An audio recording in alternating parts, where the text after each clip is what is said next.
loving you was easy, I wouldn't be here battling with the what ifs and whys and tripping on those long ass replies. It's like I'm hooked, but I'm not sure if this drug helps me survive. Let's get back to the basics. I'm back with another video. It has been highly requested.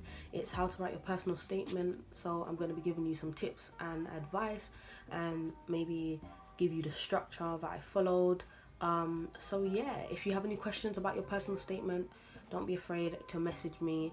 And yeah, I hope you enjoy it. Don't forget to like, comment and subscribe. So what I will say is, if you are taking part in any sort of work experience, I would advise you to get a little notebook and just document your experiences, answering the following questions like, what did you do, what did you learn, and how that experience was beneficial to you. I feel as though this will make the writing process for your personal statement much more easier. Alright, so let me show you what I mean. This is the little book I had.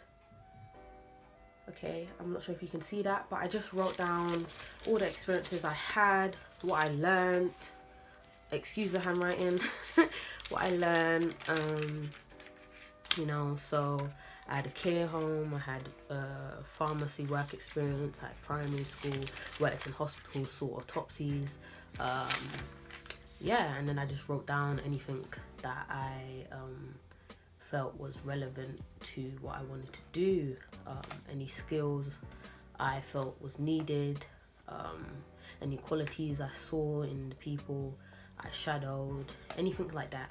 So this was very helpful because I didn't have to try and remember what I did.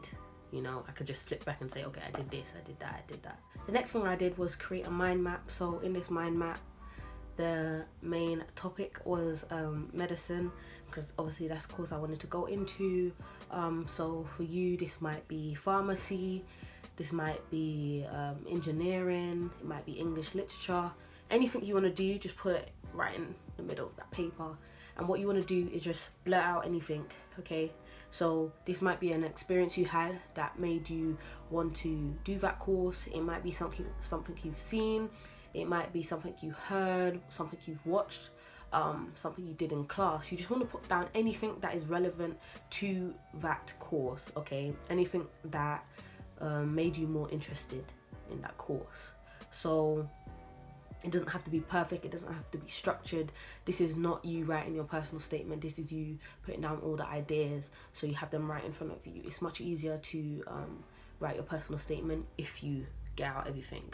And what you want to do is always have your personal statement in the back of your mind, because then you might be able to add more things. So you might see something one day and remember it, come home and be like, I'm gonna add that on. This question might be hard for people to answer. It's, what do you think your purpose is? What do you feel like you should be doing in the future?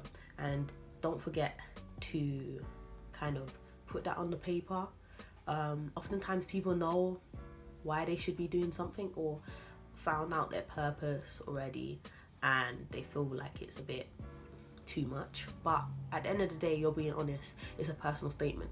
If you feel like this is your purpose and you know why, put it on the paper, add it to your mind map. If you don't want to put it in, then you don't have to, but at least it's there for you to like select from. I would say that it is a hard question to answer, but I feel like sometimes you just have to sit back, and it can sometimes give you the drive to start writing your personal statement. So if you're very passionate about something and you have that in front of you, it can make you more inclined to be like, okay, and this, I can add this, I can add this, I can add this. You know, it's like a start, it's a head start. But if you don't know, that's fine. Like, lots of people don't. So the next thing I want to talk about is the introduction. I would say make it short, sweet, precise, keep it simple. Don't be too flowery. If you want to use a bit of sauce, you know, that's nice, but don't do too much because you don't want to overpower it, you know what I'm saying? Some people just are doing too much and then you don't really want to continue. It's the same thing when you're writing a book. You don't want to do too much at the start because people just be like, like immediately when they read that first line, you want them to be like, let me continue reading this because I'm getting a sense of their character. Yeah, so your main aim in that introduction is to present yourself in a good light. Present yourself as someone they need for that course, okay? Just keep it simple. I know lots of people like writing big paragraphs, and I wouldn't do that because you're trying to minimize your characters in the introduction, so you can use it to talk about your work experience, you can use it to talk about the things you researched, etc., things that are more relevant to your course. So after my introduction, I would move on to talking about my subjects. I just want to let you guys know that you don't have to include all the subjects you've done.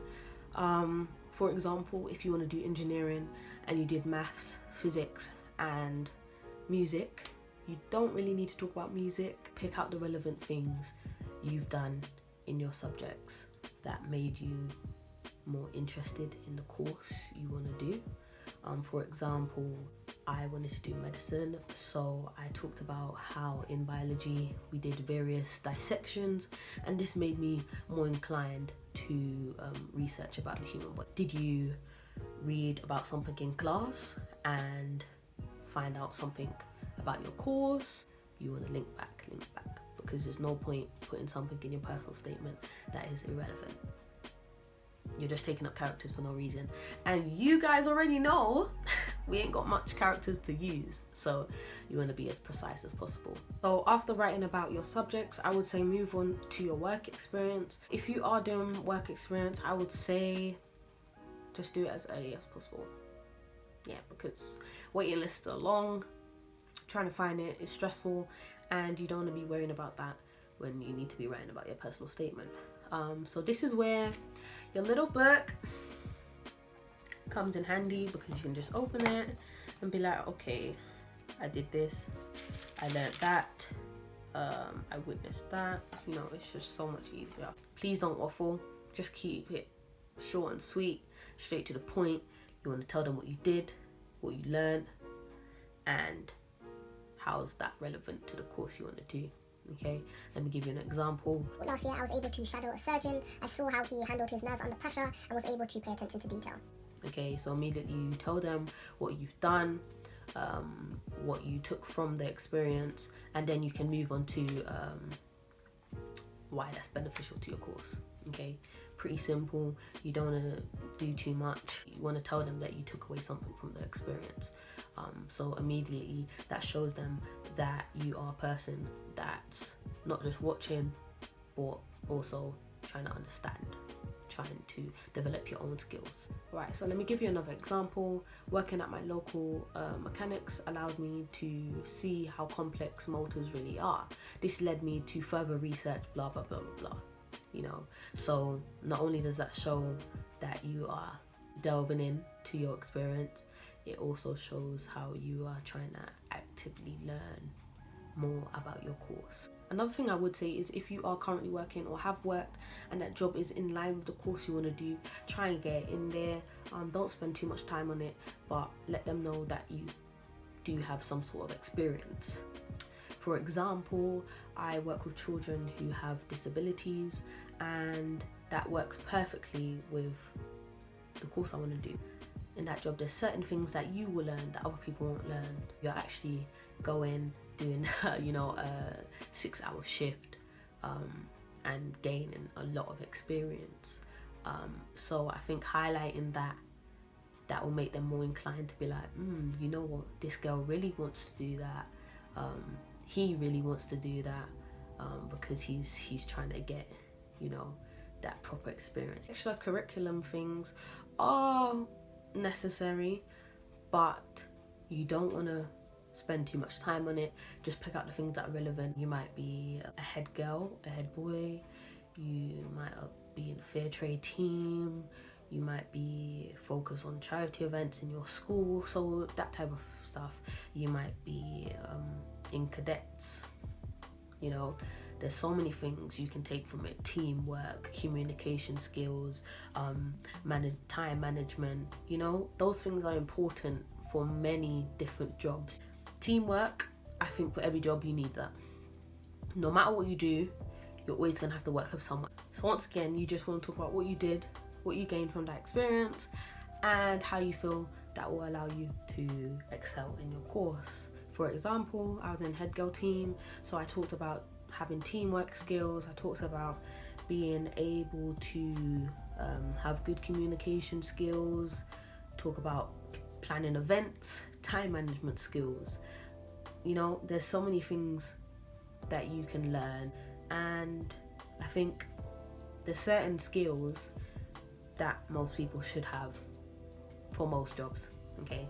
For example, teamwork. The main thing you want to do in the conclusion is sum up your points. You don't want to be adding in extra things. You don't want to be adding in more work experience you did. You just want to assure the reader that this is what you want to do, that you are the person for the course, okay? That's it. That's what you want to do. Couple lines, nice and sweet, just like the introduction. You want to finish that with a bang, like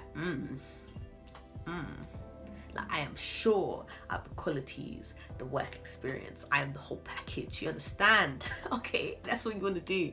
Yeah, you want to tell them, it's me, I am that girl, I am that boy, okay? If you need someone, it's me. Hello there. Your personal statement is not a CV, okay? You're not listing your credentials, you're not listing just what you've done, okay? You need to take them on a journey on what led you to want to do that particular course, that particular profession. If you don't feel like you're on a journey, you're doing it wrong, okay? If you just feel like you're listing stuff, you're doing it wrong, okay? Don't rush it. Some people do 2 drafts, some people do 10. It doesn't really matter, okay? Everyone's different.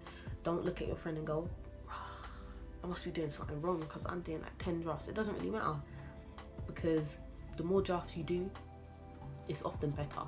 Some people do 1 draft and trust me, they look back at it and they're like, I could have added so much. I could have done it so differently.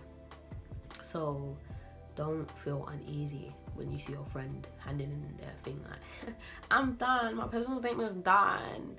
9 times out of 10, the teacher's gonna hand it right back and be like, sorry Jack, you need to change a couple things. Make it personal.